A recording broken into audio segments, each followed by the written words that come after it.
লাকুম ফি রাসূলিল্লাহি উসওয়াতুন হাসানা।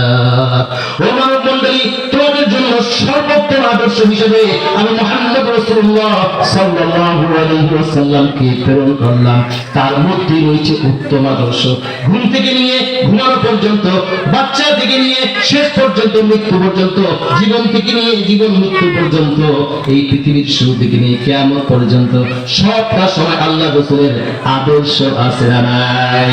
এই জন্য আলেমদের সহবতে থাকবেন রাসূল সাল্লাল্লাহু আলাইহি ওয়াসাল্লামের তরিকা, সুন্নাহ, আদর্শ জীবনের, সেটা শুধুমাত্র নামাজের আদর্শ না। নামাজ তো পড়বেনই ভাই। আমাদের মধ্যে অধিকাংশ মানুষ রাজুজন সব থেকে বেশি ভালোবাসতেন নামাজকে, অথচ আমরা নামাজকে ভালোবাসি না, ঠিক না ভাই? আল্লাহ তাআলা আমাদেরকে নামাজি হওয়ার তৌফিক দান করুন। আল্লাহ রাসূলের আদর্শ গ্রহণ করে আমরা প্রতিনিয়ত কোরআনের সাথে, আলেম ওলামাদের সাথে সম্পর্ক রাখতে পারি। আল্লাহ সুবহানাহু ওয়া তাআলা আমাদের সকলকে তৌফিক দান করুন। আমিন। ওয়া আখিরু দাওয়ানা আলহামদুলিল্লাহি রাব্বিল আলামিন। আসসালামু আলাইকুম ওয়া রাহমাতুল্লাহি ওয়া বারাকাতুহু।